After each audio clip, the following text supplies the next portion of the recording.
त्यावेळेस त्या चेअरवर जो व्यक्ती बसतो तो कुठल्याही पक्षाचा म्हणून वागत नाही, परंतु राहुलजींना विरोधी पक्षनेत्यांना बोलूच न देणं, तो सरकारच्या विरुद्ध त्यांनी विरोधी पक्षनेत्यांनी एक शब्दही बोलू नये अशा प्रकारची आळमोठेपणाची भूमिका, अडेलतत्वपणाची भूमिका स्पीकरने त्या ठिकाणी घेतली हे संपूर्ण देशाने बघितलं आहे.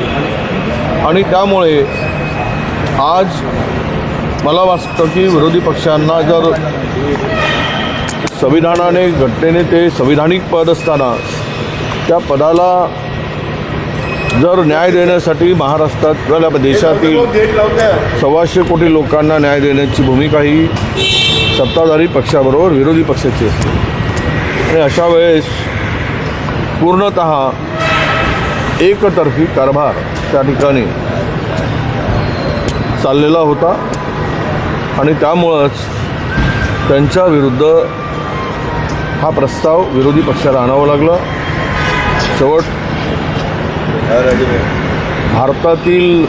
देशातील 140 कोटी जनतेच्या अन्यायाविरुद्ध लढण्याचं काम विरोधी पक्षनेते म्हणून राहुल गांधी करत आहेत आणि ते त्यांची भूमिका ठामपणे म्हणत आहेत. सरकार त्यांना घाबरते आहे आणि त्या परिस्थितीत त्यांना त्यांचा आवाज दाबण्याचं काम सभागृहात वारंवार होताना आपण सर्वांनी बघितलं आहे.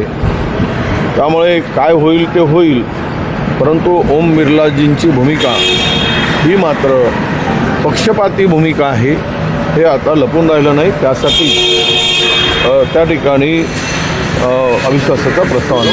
राष्ट्रपतीच्या प्रोटोकॉलला घेऊन भाजपकडनं आरोप केला नाही, भाजपाने किती वेळा त्याचं उल्लंघन केलं हे भारतीय जनता पक्षाला माहीत.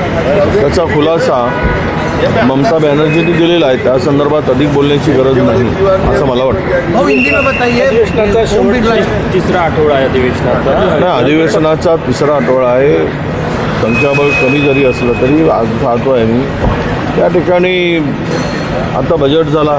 त्या बजेटवर चर्चा करण्यासारखं बजेटच नाही. देश महाराष्ट्र कंगाल झालेला आहे, भिकारी झालेला आहे. महाराष्ट्र पूर्णतः उद्ध्वस्त झालेला आहे. अशा प्रकारची त्या बजेटवरून परिस्थिती सगळ्यांनी बघितली आहे. आज हा बजेट कोणासाठी? केवळ रस्ते बांधण्यासाठी बजेट होता, म्हणजे उद्योगपतींना आणि कंत्राटदारांना पोचण्यासाठीच हा बजेट होता. केवळ मातोड ते पात्र बनवून लिहून कर्जमाफीचा सोंग सरकारने केला. त्याच्या पलीकडे या बजेटमध्ये काही नाही. कर्जबाजारी झालेला महाराष्ट्र आहे. 67,000 कोटी रुपये व्याजाचा परतावा द्यावा लागतो. सरकारपाशी आहे काय? तोटीचा अर्थसंकल्प आहे.